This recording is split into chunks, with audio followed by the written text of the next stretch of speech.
Hi, Epping Boys, Year 11. Nice to meet you. My name's Shadi. I graduated 2013 from Epping Boys High School. Now I'm studying at UNSW, and this is actually our beautiful campus. This is actually our beautiful jacaranda tree, right? It's gorgeous, it's amazing.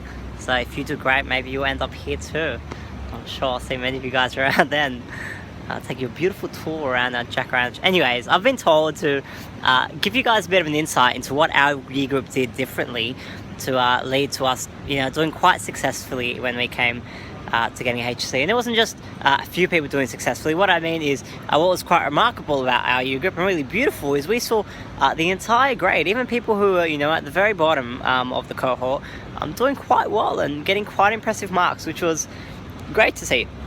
And it was in a sense building off what the year before us did. Those who graduated in 2012, they had kind of set this attitude in their group, and our grade kind of just took that and we grew on that, and it just kept happening even like next few years, and you guys are bearing the fruit of that till today. But what was it in particular that helped? And this is what I want to share with you guys from my perspective, what I saw.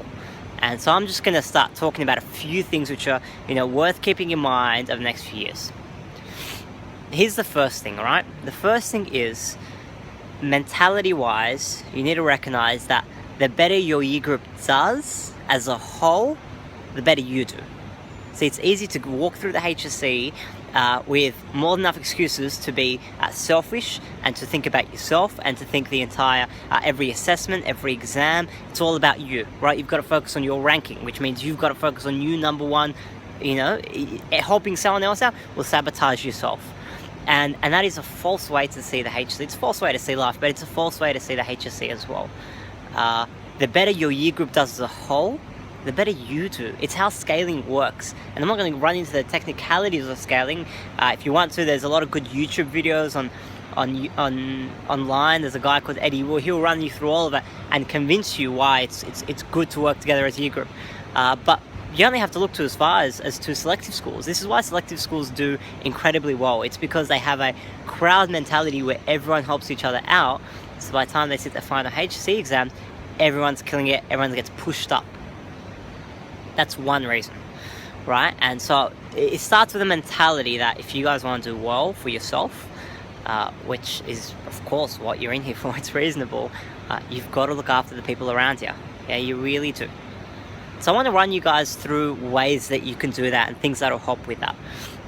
One thing I'll keep in mind, and so this kind of leads me on to the second point, is always keep an eye out for the people down the bottom. Especially you'll find people who are towards the bottom of the cohort, or maybe they're in your science class or your maths class, and they're struggling, or maybe they don't really care about it. You'd be surprised. The more you can push those students up, the better you guys are going to do. So in our grade, we were really we had the classic, I'm not sure if it's politically correct to say, but we had like a group of the jocks, that's what they were called. They called themselves the jocks. 90% of them after high school were heading into trades and apprentices, so they didn't really care about getting an ATAR, which was fair enough, completely reasonable.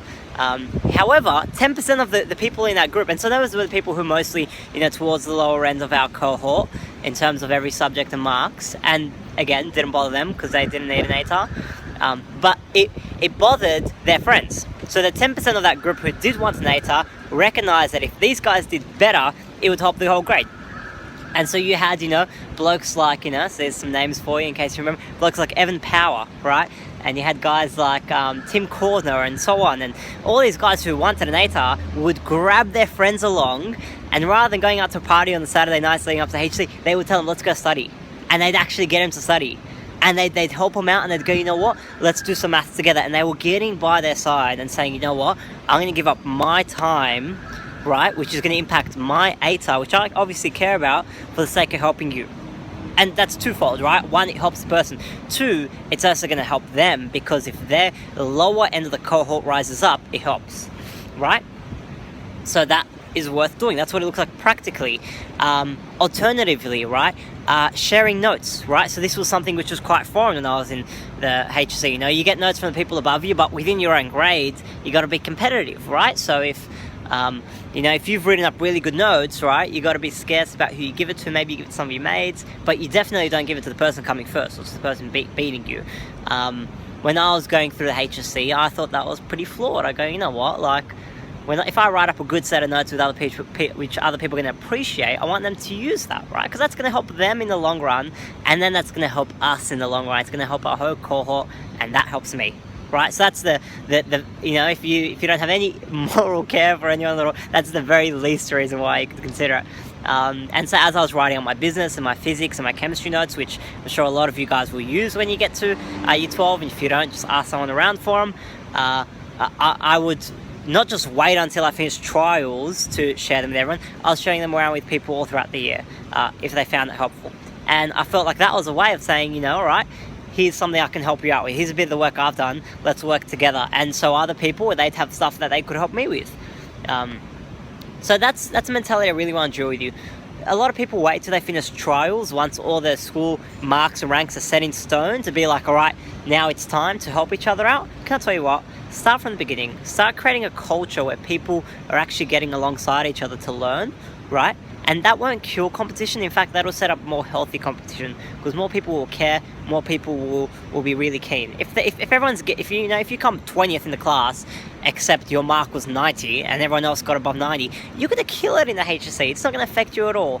So ranks are important, but they're never more important than looking after the cohort and make sure the cohort does well as a whole.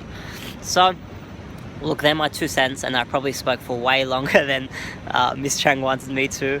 But I'm wishing you guys the best. If you need anything, you can reach out to me and find me on Facebook. My name's Shadi Hannah, and I'm more than happy to help you guys out with whatever you need. Much love. See you later.